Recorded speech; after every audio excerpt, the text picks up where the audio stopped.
അതിനിടയിൽ താമരക്കുളത്തിൽ വലിയൊരു അത്ഭുതമുണ്ടായി. വല്ലാത്തൊരു അത്ഭുതം.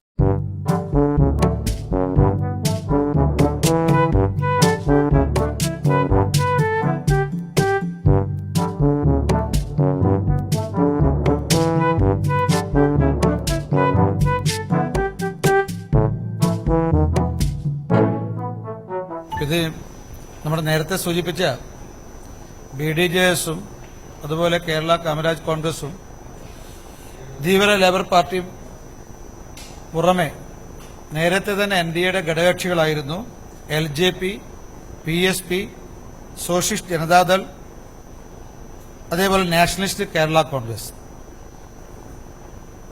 പക്ഷേ PSP, അതുപോലെ LJP, socialist Janata Dal, nationalist Kerala Congress ഇവരാരും തന്നെ സ്ഥാനാർത്ഥികളെ നിർത്തി മത്സരിക്കുന്നില്ല. പക്ഷെ NDA സ്ഥാനാർത്ഥികളുടെ വിജയത്തിന് വേണ്ടി ഈ ഘടകകക്ഷികളെല്ലാം തന്നെ പ്രവർത്തിക്കുന്നുണ്ടാകും. വിളക്കിലേക്ക് ശലഭങ്ങൾ പറന്നെടുക്കുന്നത് പോലെ BJPയെ ഘടകകക്ഷികൾ പൊതിയുകയാണ്. പേരുപോലും അറിയാത്ത 1000 നിശാശലഭങ്ങൾ.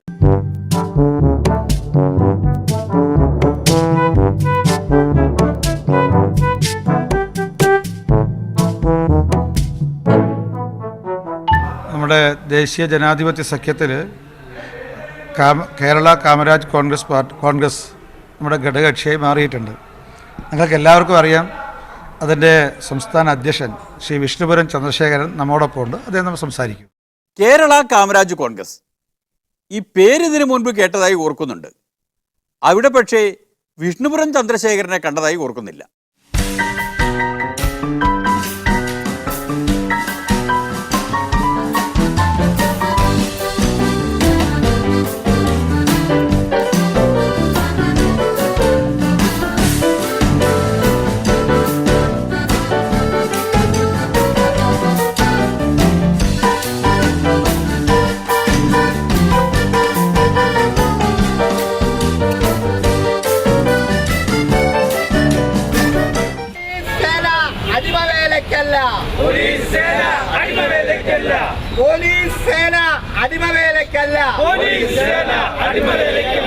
കേരള കാമരാജ് കോൺഗ്രസ് സിന്ദാബാദ്. കേരള കാമരാജ് കോൺഗ്രസിനെ സമരമുഖത്ത് കണ്ടപ്പോൾ അതിൻ്റെ നേതാവ് ഫിലിപ്പം പ്രസാദ് ആയിരുന്നു. ചിലപ്പോൾ വിഷ്ണുപുരം അത് ഏറ്റെടുത്തതാവാം. NDAയുടെ ഭാഗമായിട്ട് കേരള കാമരാജ് കോൺഗ്രസ് മാറിയിരിക്കുകയാണ്. രാഷ്ട്രത്തിൻ്റെ ശക്തിക്ക് വേണ്ടി ഇന്നത്തെ പ്രത്യേക സാഹചര്യത്തിൽ രാജ്യസുരക്ഷയൊക്കെ കണക്കിലെടുത്ത് കേരള കാമരാജ് കോൺഗ്രസ് NDAയുടെ ഭാഗമായിരിക്കുന്നു. കേരളത്തിലെ പ്രബലമായിട്ടുള്ള വിഭാഗം ആളുകളെല്ലാം ഉള്ളൊരു പാർട്ടിയാണ്. അത് സ്വാഭാവികമായിട്ട് ഞങ്ങളുടെ ഈ പ്രവർത്തനം തിരുവനന്തപുരം, കുമ്മനം അതുപോലുള്ള നിരവധി സ്ഥാനാർത്ഥികളെ നമുക്ക് വിജയിപ്പിച്ചെടുക്കാൻ കഴിയും. നമ്മുടെ ഈ മുന്നണിയുടെ ഭാഗമായതിൽ സന്തോഷിക്കുന്നു. നമ്മുടെ ധീവരസഭാ നേതാവ്, അതായത് പഴയ RSP നേതാവ് AV താമരാക്ഷൻ്റെ സഹോദരൻ്റെ പാർട്ടിയാണ് വേറൊന്ന്. കേരളത്തിൽ 9 ജില്ലകളിൽ നിർണായക സ്വാധീനമുള്ള രാഷ്ട്രീയ പാർട്ടിയാണ് ഞങ്ങളുടേത്.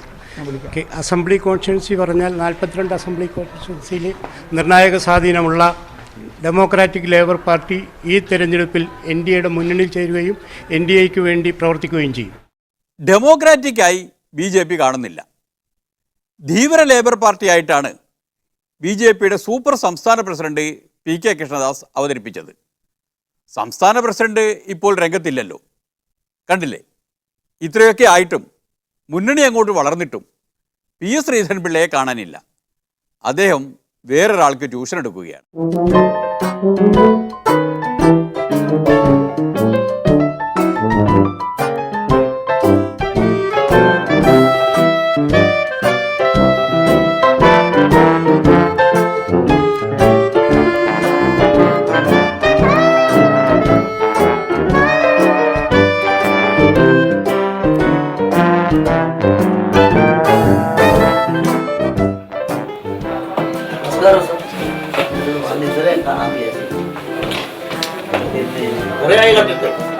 ഞാൻ എന്റെ ലീഡറെ കാണാൻ വന്നിരിക്കുകയാണ്.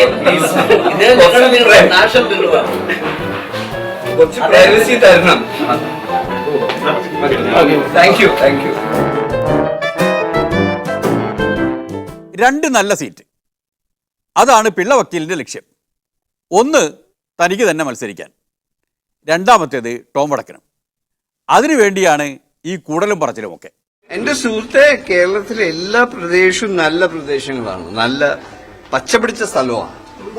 നമ്മുടെ ഡൽഹിയിലത്തെ പോലെ പൊല്യൂഷനൊന്നുമില്ല. അപ്പോ എവിടെ പോയാലും എനിക്കെന്റെ നാടാണ്. അപ്പൊ അതാണ് പ്രത്യേകത. അതിപ്പോ ഏത് ഭാഗമായാലും. ബൂത്ത് ഏതാണ്, മണ്ഡലം ഏതാണ്, മൂപ്പർക്ക് തന്നെ അറിഞ്ഞു. ഏതൊരു വക്താവായിട്ട് കുറേ കാലം ഉണ്ടായിരുന്നു. അത് പറയുമ്പോൾ അദ്ദേഹത്തിനെ കുറിച്ച് അന്തരിച്ച സുകുമാർ അഴീക്കോടൊരു കാര്യം പറഞ്ഞിരുന്നു. ആ കോൺഗ്രസിൻ്റെ വക്താവ് ഒന്നുകിൽ ഇംഗ്ലീഷ് പറയണം, അല്ലെങ്കിൽ മലയാളം പറയണം. മലയാള ഭാഷയെ ഇങ്ങനെ കൊല്ലരുതെന്ന് അന്തരിച്ച സുകുമാർ അഴീക്കോട് സർട്ടിഫിക്കറ്റ് കൊടുത്ത ആളാണ് ഇപ്പൊ പോയി എന്ന് പറയുന്ന ടോം വടക്കൻ.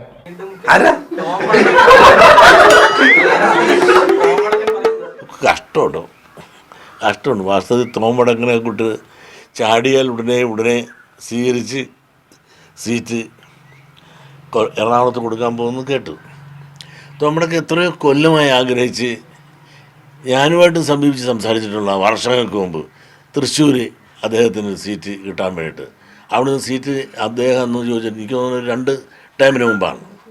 അവിടെ തൃശ്ശൂരുള്ള കോൺഗ്രസ്സുകാരെല്ലാം കൂടെ അടിച്ചോടിച്ചു കളഞ്ഞു, മിണ്ടാൻ അവസരം കൊടുത്തില്ല. 3 തവണ തൃശ്ശൂർ മത്സരിക്കാൻ പോയി. 2009 തൃശ്ശൂർ ചെന്ന് അന്ന് CN ബാലകൃഷ്ണ DCCയുടെ ചാർജ് CM കടക്ക് പുറത്തു നിന്നു. അങ്ങനെയുള്ള വിദ്വാൻ BJPയിൽ ചേർന്നു എന്നത് വലിയൊരു കാര്യമായിട്ട് കൊണ്ടു നടക്കുക. പിന്നെ ഒരു കാര്യമുണ്ട്, ഈ ഇംഗ്ലീഷാണോ മലയാളമാണോ പറഞ്ഞാൽ മനസ്സിലാകില്ല എന്നൊക്കെ ചിലർ പറഞ്ഞല്ലോ, അത് 100% ശരിയാണ്.